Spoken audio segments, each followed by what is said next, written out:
Velkommen alle sammen, og velkommen til det her lidt pludselige pressemøde i dag. I og befolkningen har fulgt med, og vi ved alle, at der er fundet en smittet med covid-19, og som det plejer at gøre, så er der kommet et arbejde i gang med at opspore smitten lige nu. Og nu vil jeg gerne, nu har det været svært med at finde Henrik Hansen, landslægen, vil forklare nærmere omkring de nærmere tilfælde. Velkommen til alle en gang igen. Tak for det. Ja, vi står i en situation, hvor vi igen har smittespredning i Nuuk, men hvor der også har været en, der er udrejst til Ilulissat, som er testet positiv her til morgen oppe i Ilulissat. Men jeg vil godt kort lige redegøre for, hvad det her egentlig handler om, og hvorfor vi gør, som vi gør.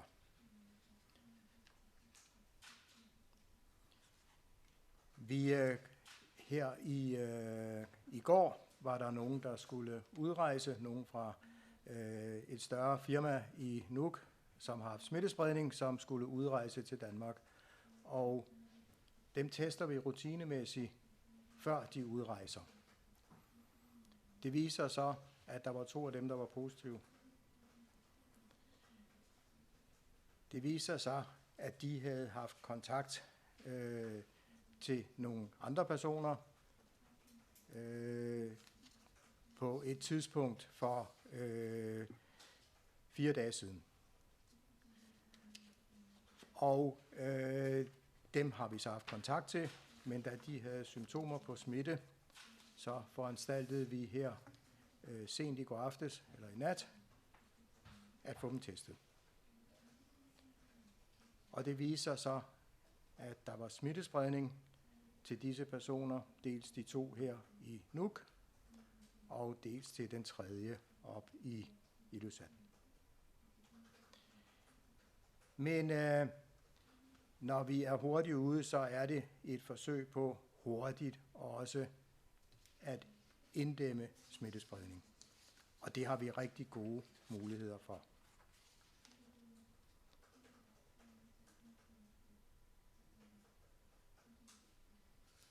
De personer, der nu er smittede, har tidligst kunnet smitte videre fra i lørdags. Det vil sige, at det er ganske kort tid.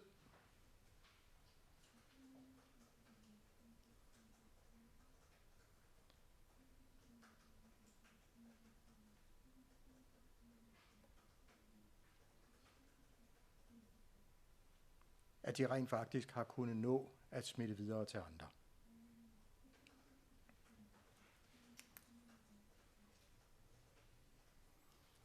På den anden side har der været kontakt til ret store grupper.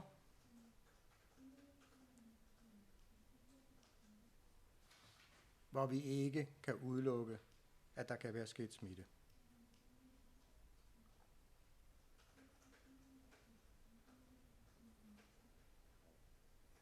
Vi står tilsyneladende med en virus, der er ret smitsom.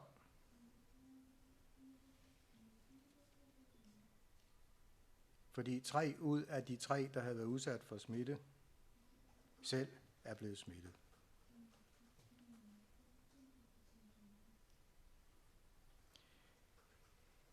Der har været kontakt til en større kaffemik i Nuuk.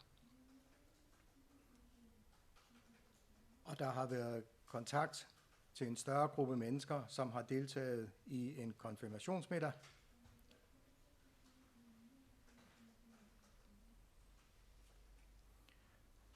Og disse mennesker er ved at blive orienteret om, at der har været smittespredning, mulighed for smittespredning ved de 2 arrangementer.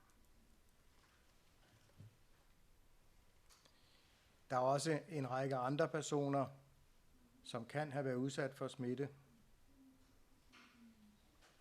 og de er nu ved at blive kontaktet enkeltvis.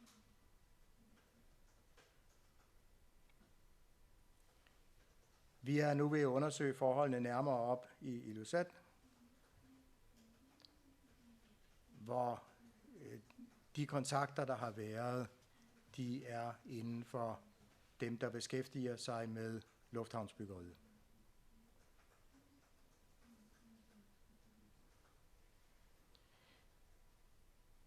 Vi vil her i eftermiddag kl. 12:30 åbne testcenteret her i Nuuk.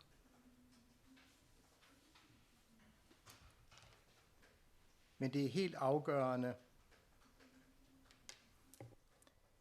at kun dem, som rent faktisk tilhører de grupper, som har haft kontakt til de smittede, at de møder op. Ellers kan vi slet ikke håndtere det.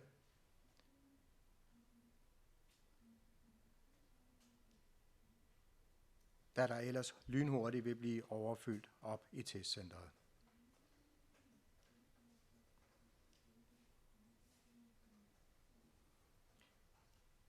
Når nu vi får testet de her grupper her i Nuuk, så henstiller vi til disse mennesker, at de fortsat er i karantæne.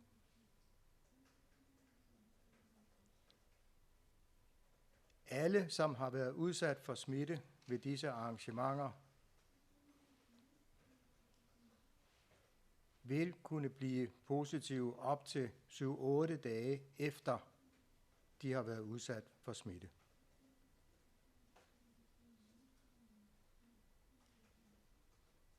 Så selvom man er testet negativ i dag, er det ikke ensbetydende med, at man ikke kan være blevet smittet.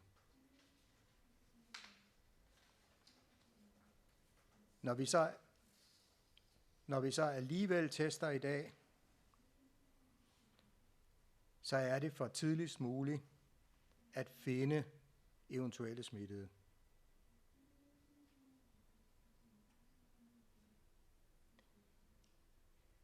Der er også nogle virksomheder, der har medarbejdere, som har haft direkte kontakt.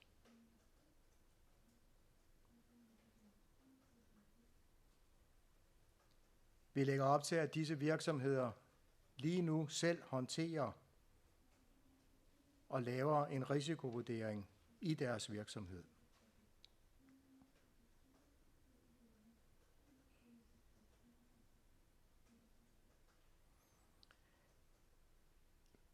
Den strategiske coronastab har her til morgen holdt møde.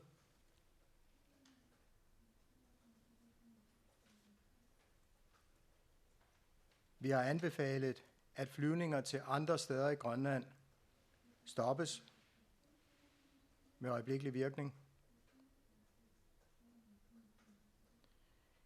men har på nuværende tidspunkt ikke anbefalet, at der sker yderligere nedlukninger i Nuuk.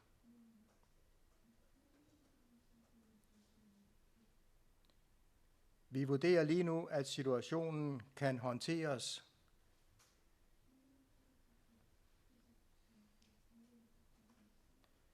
fordi vi har fat i dem, som kan være muligt smittede.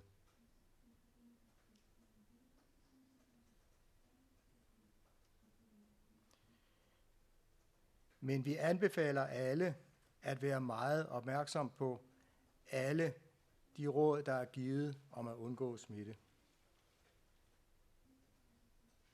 Det vil sige, at alle er meget bevidste om, at man skal jo altså tæt på hinanden, før virus den smitter.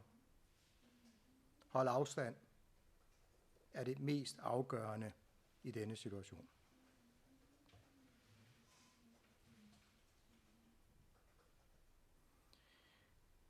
I Ilulissat vil der ikke umiddelbart være behov for at teste,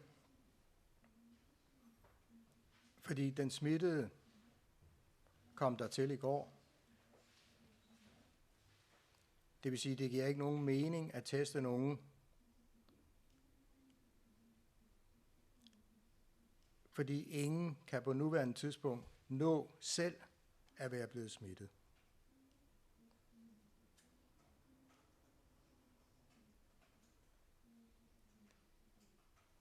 Vi får i løbet af i dag afklaret, hvem der kan have været udsat for smitte i Ilulissat.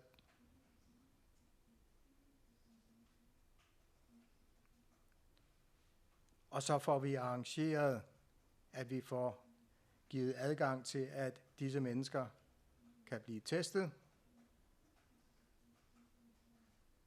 inden for de nærmeste dage. Det vil vi komme med nærmere udmeldinger om, så snart der foreligger en konkret plan.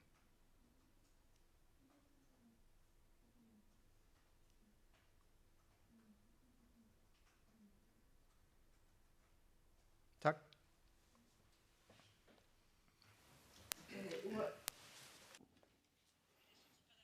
Jeg vil gerne lige tilføje og understrege, at ligesom landslægen har sagt, så er flyvninger uden for Nuuk og sejlads fra Nuuk er indstillet indtil videre.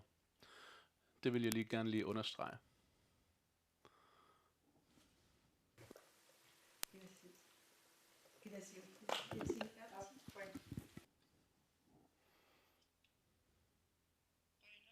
Tak. Og tak for jeres, fordi I giver vores oplysninger videre. Så Munch-gruppen, dem her, der laver det her lufthavnsbyggeri, der sker en meget stor smittespredning derovre. Og nu går det også ud over almindelige borgere, selvom de her Munch-folk er i karantæne, og der sker smittespredning. Hvorfor holdes der ikke øje med dem udefra? Hvorfor at ansvaret for at holde øje med sig selv, og for at skulle overholde reglerne, ud fra de oplysninger, jeg har fået, så spiser de sammen fælles, altså hele medarbejderskaren, og der skal man huske på, at de har også grønlandske medarbejdere, og de grønlandske medarbejdere, de tager hjem, når de er færdige. Det er ikke et beroligende sted at arbejde, kan man regne med, og ud fra pålidelige kilder har jeg hørt, at de her retningslinjer, de bliver ikke overholdt. De her karantæneregler, de bliver ikke overholdt. Hvornår vil myndighederne gøre for de her folk, der laver lufthavnsbyggeri, at stille strengere krav til, at de her restriktioner og karantæneregler bliver overholdt? Og hvorfor er der ikke nogen, der holder øje med, om der er nogen, der overholder de her? For det første vil jeg gerne fastslå, at på nuværende tidspunkt, i forbindelse med den aktuelle smittespredning, har vi ikke nogen dokumentation for, at nogen regler er overtrådt. Vi er i samarbejde med politiet ved at undersøge forholdene. Men man skal være opmærksom på, at selv om man overholder for eksempel karantænebestemmelser, så kan der i sjældne tilfælde ske smitte på et senere tidspunkt.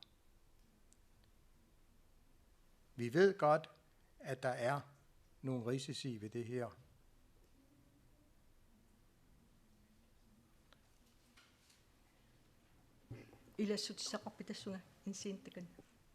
Undskyld, Henrik. Var du i gang? Og karantænebestemmelserne er ikke nogen absolut sikring imod smitte.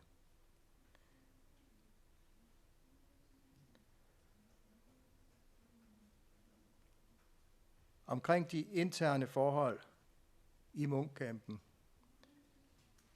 der sker der fortløbende undersøgelser af de forhold. Og det er ikke noget, som vi umiddelbart har noget dokumentation for, at der skulle være sket væsentlige overskridelser på det seneste. Tak. Jeg har i hvert fald Undskyld, jeg snakkede lige på dansk. Jeg har fået en henvendelse fra en medarbejder, en der arbejder i Grønland, som siger, at vedkommende har meget svært ved og er meget bekymret for at skulle miste sin arbejdsplads, fordi vedkommende har fortalt omkring de arbejdsvilkår, han arbejder under. Der er ikke nogen af karantænereglerne, der bliver brugt. Der er ikke nogen, der bruger mundbind. Der er ikke nogen, der følger de her retningslinjer med hensyn til at være under 2 meter fra hinanden. De spiser sammen, og der er også nogen, hvor de er sammen med dem, der er blevet smittet. Og så derudover, hvorfor er det dem fra Munk-gruppen, de rejser ofte til Danmark, de rejser på ferie. Hvorfor får de lov til det?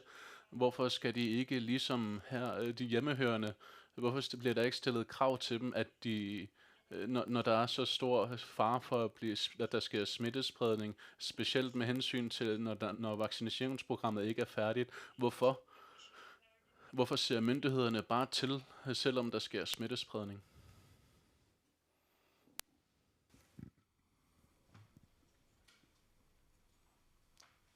Alle spørgsmål omkring manglende overholdelse af regler er som sagt noget, som følges meget tæt, og hvor der også er lavet en række tiltag.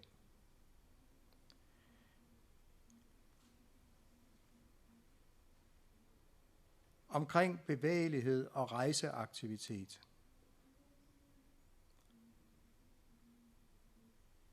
Der gælder de samme regler for alle i dette land. Sådan må lovgivningen logisk set være, at der er et regelsæt for rejseaktivitet, og det gælder for alle.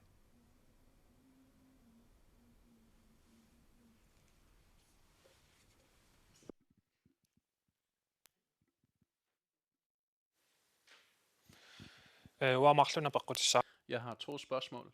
For det første har vi forstået, at der sker smittespredning. Og der er også en i Ilulissat nu, som er blevet smittet. Det her er måske mere et spørgsmål til landslægen. Vores nuværende status, vurderer du, at den kontrol, eller er smittespredningen ude af kontrol, mens der bliver smitteopsporing? Og så, hvor mange er det præcis nu, der i Ilulissat og Nuuk, der er blevet smittet?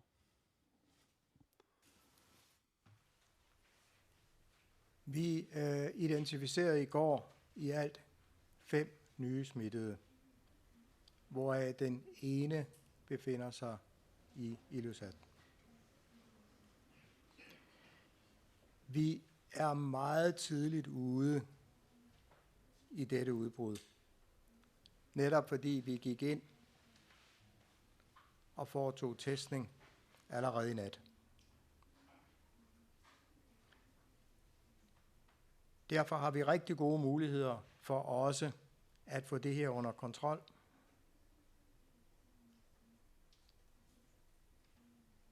Hvis alle de involverede rent faktisk nu gør, som vi anbefaler, følger retningslinjerne, vi får testet de rigtige, så har vi rigtig gode muligheder for, at vi får det her inddæmmet.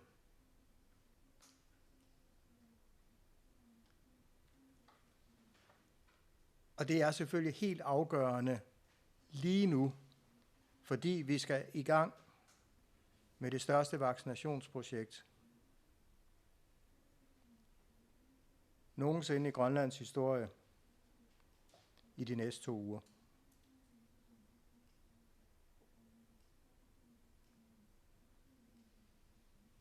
Det er helt afgørende, at vi får inddæmmet smitten, da det ellers vil vanskeliggøre det meget, meget store vaccinationsprojekt meget betydeligt.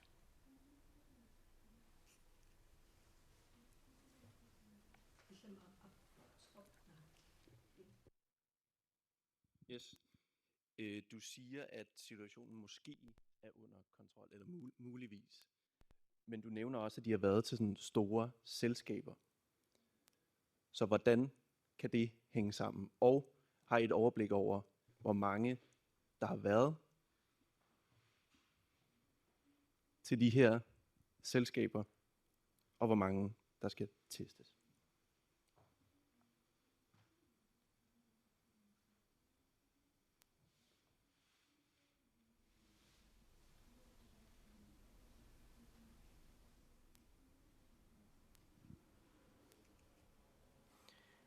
Alt kan selvfølgelig ske i en smittesituation.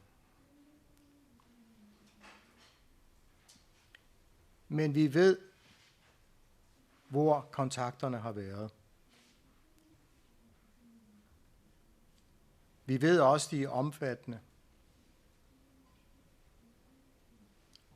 Og kan være op til 200 mennesker.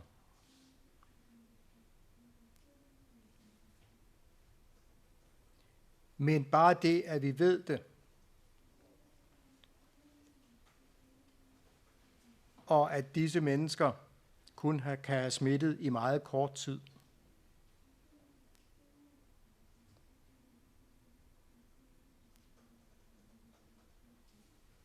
gør, at vi tror på, at det kan vi også få håndteret denne gang.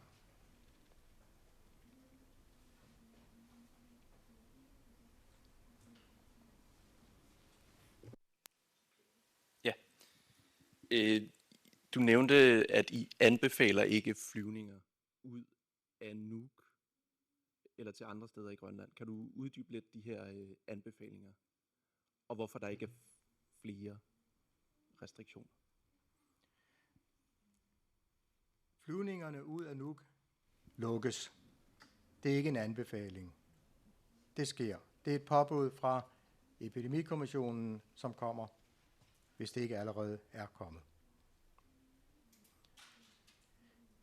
Når vi ikke umiddelbart har anbefalet Naalakkersuisut at gå mere drastisk til værks,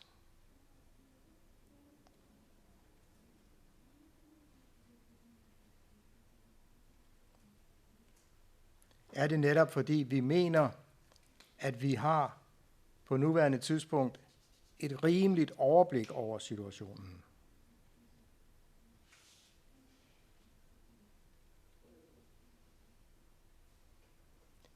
Men vi følger situationen meget tæt og opdager vi pludselig smittede et helt andet sted, ja, så vil vores rådgivning til Naalakkersuisut jo nok ændre sig.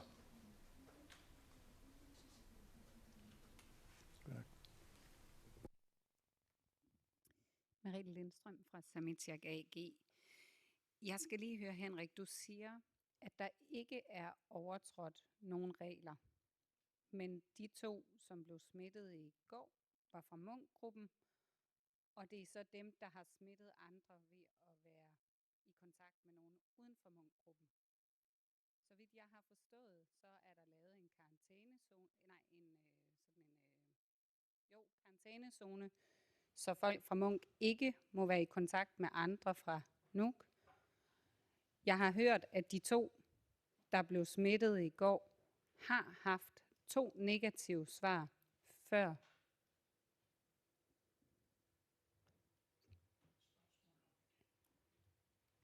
Jeg gentager lige spørgsmålet for tolken. Du siger, der ikke er overtrådt nogen karantæneregler eller restriktioner.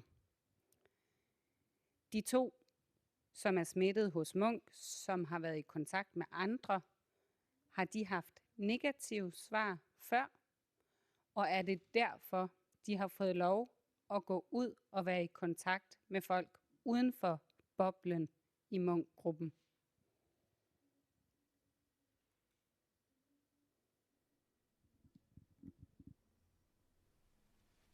Vi har på nuværende tidspunkt ikke nogen dokumentation for overtrædelse af karantæneregler.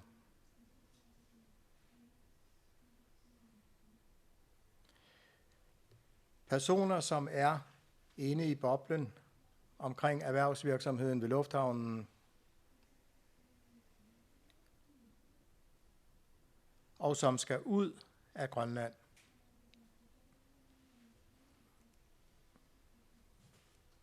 kan efter en periode komme ud af boblen.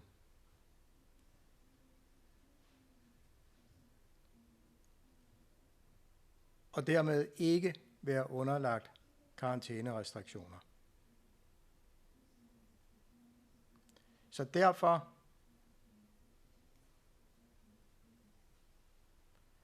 derfor kan der godt være situationer, hvor personer ansat i forbindelse med lufthavnsbyggeriet faktisk ikke er underlagt karantænebestemmelser.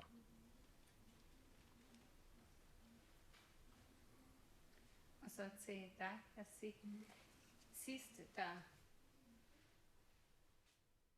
blev fundet smittet, som havde været i byen, så lukkede man ned for idrætsfaciliteter, restaurationer, man indførte mundbind osv.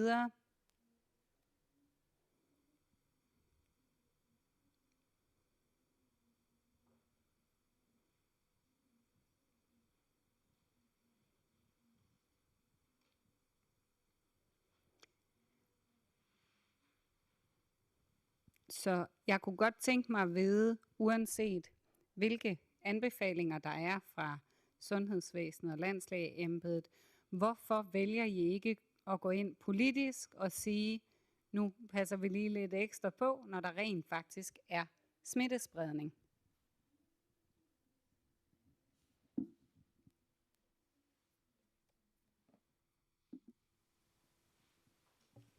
Ja, Brønner. Jo, tak. For det første vil jeg gerne sige, at lige nu, så har vi hasteindkaldt til pressemøde, som i sig selv er et udgangspunkt omkring den her situationens alvor. Og der er også en udmelding til borgerne om, at vi arbejder åbent. Så selvom vi ikke har alle informationer lige nu, så ved vi, at de informationer, at vi har lige nu, er så alvorlige, at vi er nødt til at komme ud med dem. Og så vil jeg også sige, landslægeembedet med landslægen som formand, vi er meget tilfredse med deres indsats, og det har en beroligende virkning. Og deres første bud, som vi også modtog i morges, det er, at rejse fra Nuuk via skib og fly skal lukkes, og ja, det er derfor, vi har lukket det. Og landslægen har også forklaret, at der lige nu er et meget stort arbejde i gang med smitteopsporing. Og som I også ved,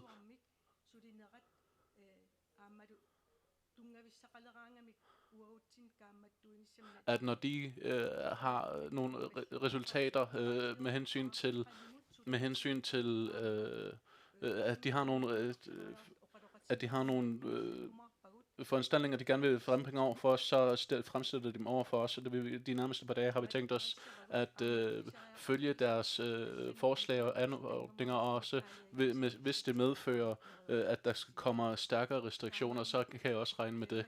Derfor så er det lige nu sådan, at borgerne her i landet, at vi gerne vil opfordre dem til at fordi landslægeembedets arbejde er meget pålideligt, så skal vi undgå at stresse alle sammen, og det vil jeg gerne opfordre til. Og vi skal også stole på hinanden.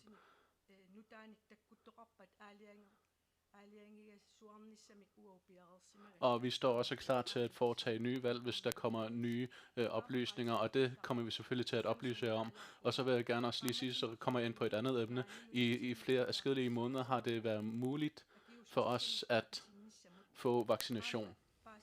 Og vi har så også fået at vide, at enkelte steder er det sådan, at det her tilbud ikke er blevet mødt med åbne arme, og det er vi meget ærget over. Fordi hvis vi skal beskytte os selv som samfund, så er den bedste mulighed at få vaccinen, og det vil jeg gerne lige sige igen. Men jeg skal så sige, at vi alle sammen skal følge med i forholdene, og vi er selvfølgelig klar til at komme med stærkere restriktioner og strengere restriktioner, hvis det er nødvendigt. Så har jeg lige et enkelt spørgsmål til dig, Henrik. Det virker jo voldsomt, at 3 ud af 3 er blevet smittet, når nu man også kan være i rum med folk, der er smittet, uden overhovedet at blive smittet. Hvornår finder I ud af, hvilken variant der er tale om blandt dem, der er smittet nu?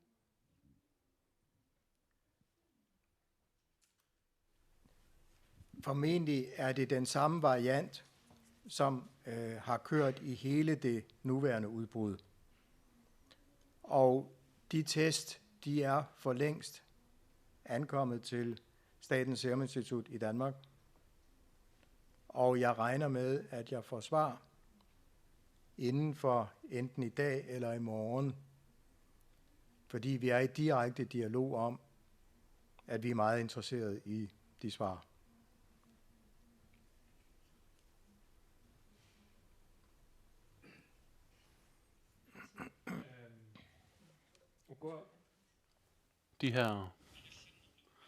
Den her færdsel ud fra Nuuk er lukket, men hvor længe regner man med, hvor længe har man besluttet, at det skal være lukket? Og så, de der er blevet smittet, hvor mange af dem er ikke i Munk-gruppen?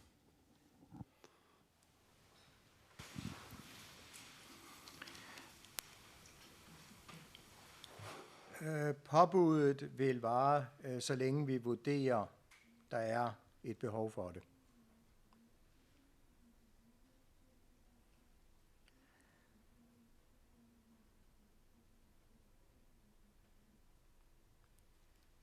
Tre af de nye smittede fra i går aftes og i nat er kontakter til personer, som kommer fra lufthavnsbyggeriet.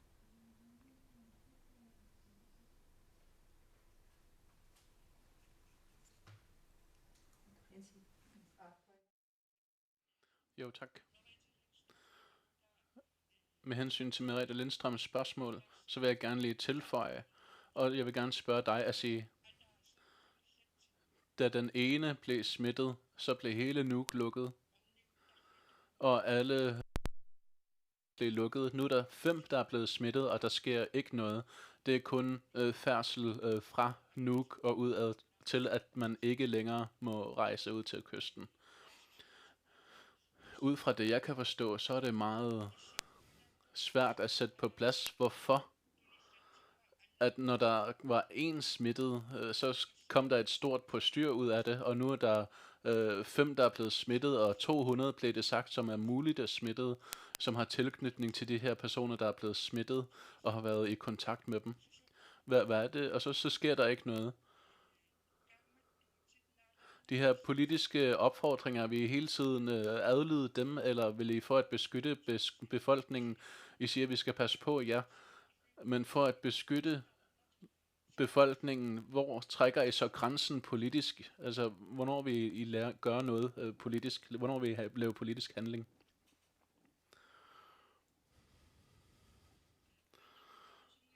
Tak. Jeg vil ikke sige, at der ikke sker noget.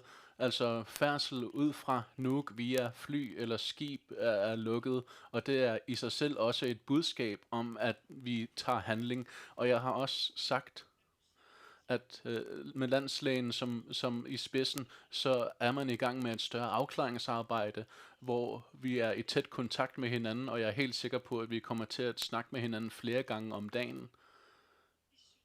Forholdene skal afdækkes. Når de bliver afdækket lidt nærmere, så vil man kunne se, hvad det er, det rigtige er at gøre, og så vil der blive truffet et valg på det tidspunkt. Og så vil jeg gerne sige, bare som eksempel for det, du sagde, her forrige fredag, så var der 4 dage, hvor alt blev lukket midlertidigt ned.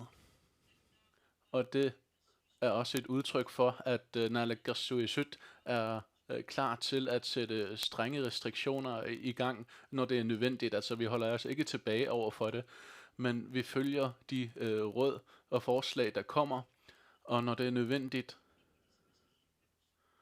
så inkluderer vi også specialistviden og dem fra landslægeembeden, og når vi mener, at det ikke er, vi får tilstrækkelige oplysninger for dem, så er vi klar til at træffe politiske valg for at sikre, at smittespredningen i samfundet er så lille som muligt. Det er det vigtigste, vi gerne vil prøve at opnå. Også at vi skal passe. Og det er også det er noget, vi finder er meget vigtigt.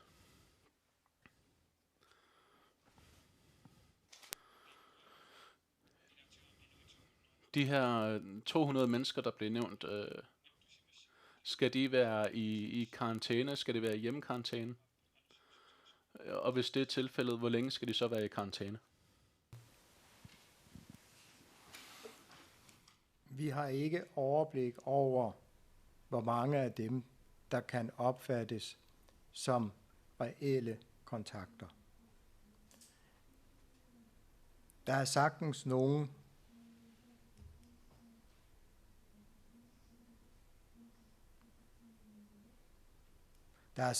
nogen, der kan have været med til nogle af de her begivenheder, uden de overhovedet har været i nærheden.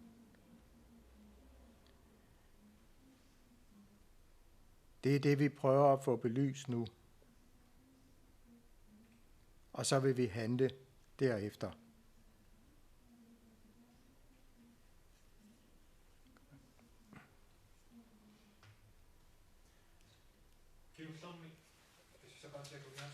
Sidste gang, det var været i forrige weekend, så var der også nogen, der blev smittet.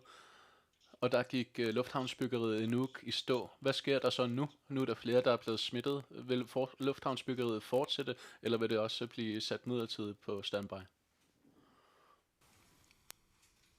Alle restriktioner er fortsat gældende i lufthavnsbyggeriet. Lufthavnsbyggeriet er lukket for resten af Nuuk. Der er stadigvæk tilladelse til aktivitet inde i området. Jeg vil også godt præcisere, at den situation, vi har lige nu, er forskellig fra en situation, hvor der har været en smittet person på en bar eller et værtshus. Her har vi nogle grupper, vi rimelig nemt kan identificere. Derved er situationen anderledes.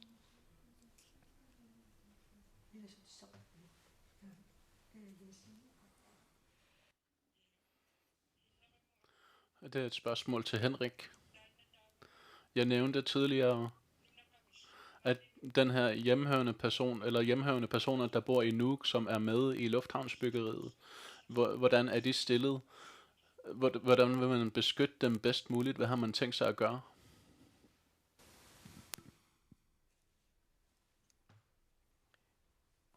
Når vi har smitteudbrud, prøver vi, så langt det overhovedet er muligt, at beskytte identiteten af den enkelte.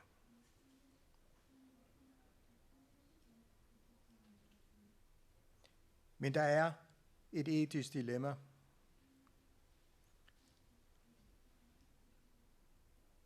Fordi vi også gerne vil afgrænse, hvem der er i smitterisiko.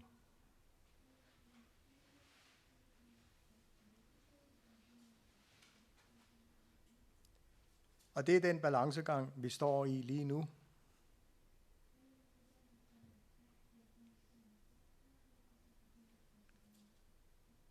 Vi håber, vi offentliggør tilstrækkeligt,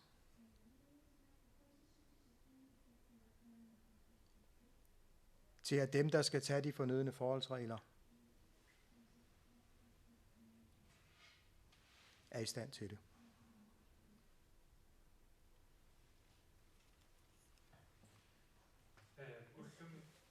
I dag?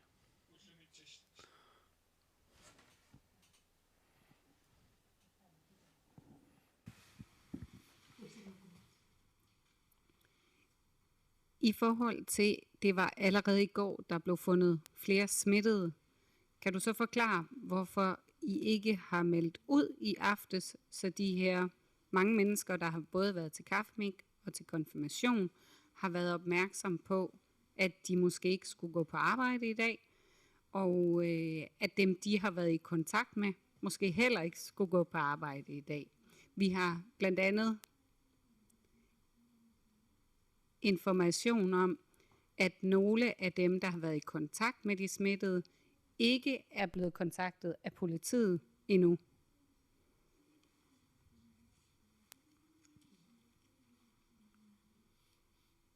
Vi får omkring kl. 17 i går kendskab til de 2 første smittede.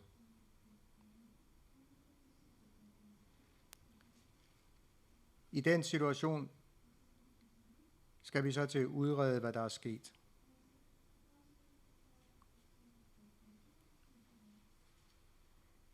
Vi får en bestyrket mistanke om, at nogen faktisk er begyndt at blive syge.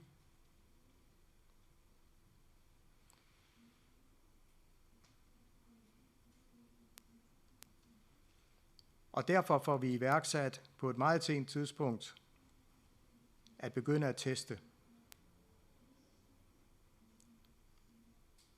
og aktivere en hel masse mennesker for at gennemføre det.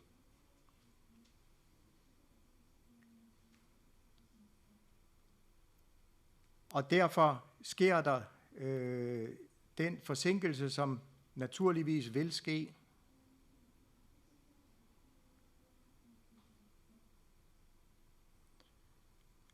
Og skulle man handle anderledes, så vil det betyde, at vi rigtig mange gange skulle have handlet meget drastisk på et meget spinkelt grundlag.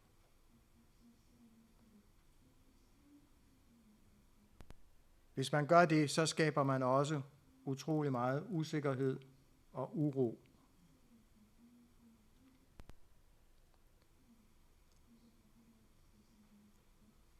Så det er hele tiden en balancegang.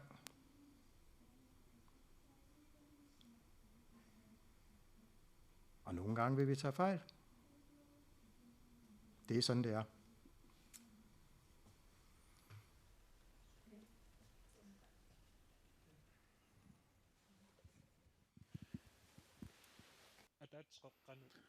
Klokken 12:30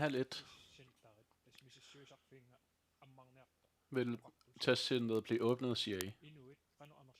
Hvor mange mennesker har I bedt om at komme derhen, og hvor mange regner I med tager derhen for at blive undersøgt? Vi beder alle om at møde op, hvis de mener, at de har haft kontakt til disse begivenheder.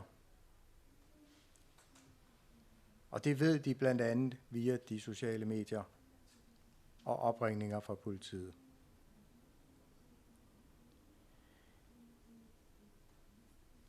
Vi ved ikke præcist,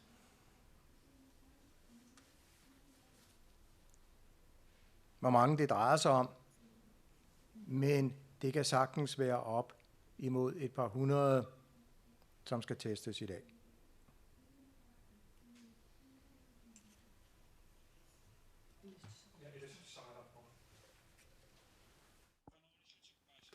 Hvordan vil de få at vide, at de har været i kontakt, eller hvordan siger man, dem der har været med til det her festlige arrangement, hvordan ved de, om de har været med til det her arrangement? Hvordan kan de vurdere det? Det kan de ud fra de oplysninger, vi har givet her, og ud fra de oplysninger, som vi ved i meget stor del allerede har været på de sociale medier. Men vi vil ikke offentliggøre navne, netop fordi den enkelte smittede har også et retskrav på, at vi holder oplysninger om smitte fortroligt. Det er også vigtigt i samfundet.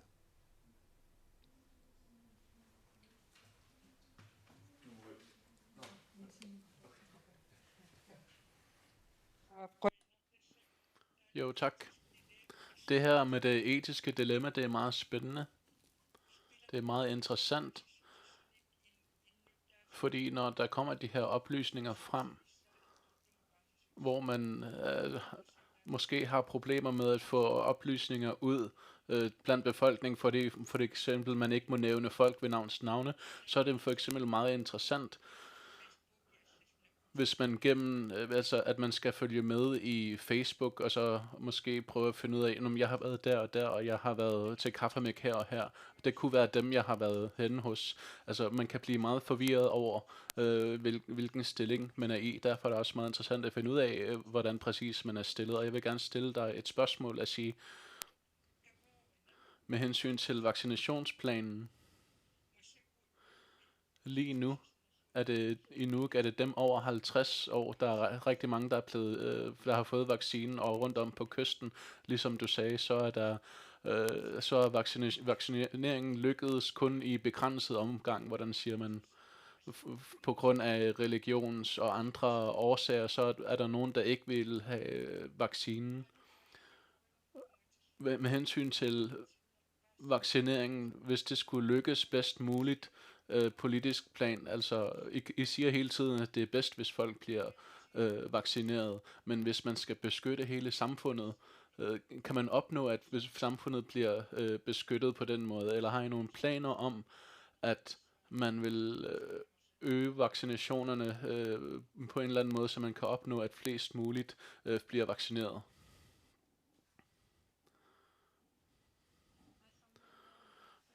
Jeg starter lige, og så har landslægen sikkert noget at tilføje. Der er nok nogen, der har lagt mærke til, at vores opfordringer med hensyn til at få vaccinen, det er noget, der sker løbende. Der har blandt andet været flere tv-personligheder, som har opfordret til, at man får vaccinen, og så vil jeg også understrege, at den her løbende opfordring til, at man får vaccinen, som bliver ændret lidt på andre måder, den kan vi selvfølgelig gøre bedre.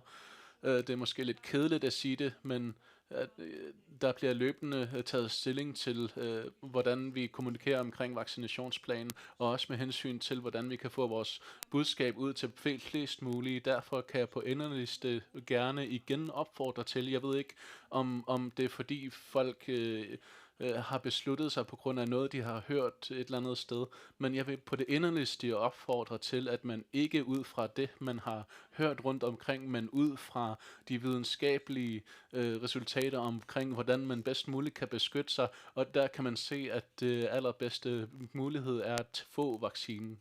Så det vil jeg gerne opfordre til. Jeg vil godt supplere med, at faktisk har langt størstedelen af befolkningen jo faktisk bakket ganske godt op omkring vaccinationsprojektet. Og det synes jeg jo er meget prisværdigt, og det skal vi holde fokus på.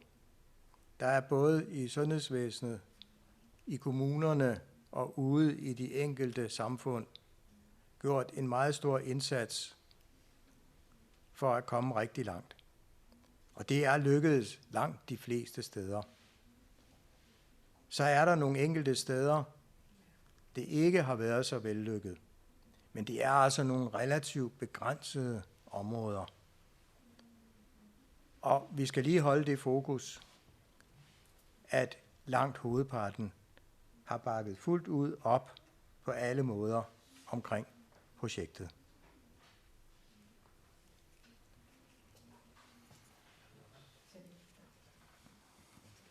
Du nævnte, at nogle af dem begyndte at vise sygdomstegn. Kan du måske give en opdatering på, hvordan de forskellige smittede har det?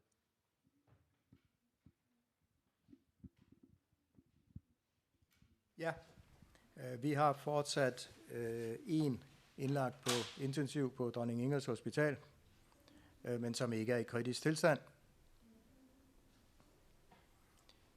Vi har 2, der har været syge gennem længere tid, men som ikke ligger på sygehuset, behandles derhjemme. Og så har vi de nytilkommende,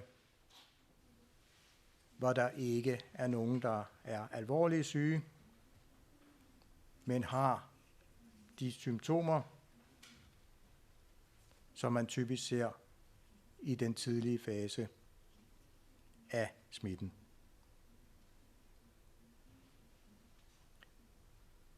Og her i Grønland har vi også set fuldstændig det samme, som man har set andre steder.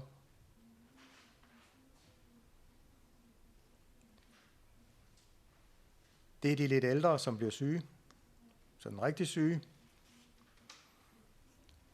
Og de seneste smittede, vi har her, er yngre mennesker, og som jo meget sjældent bliver alvorligt syge.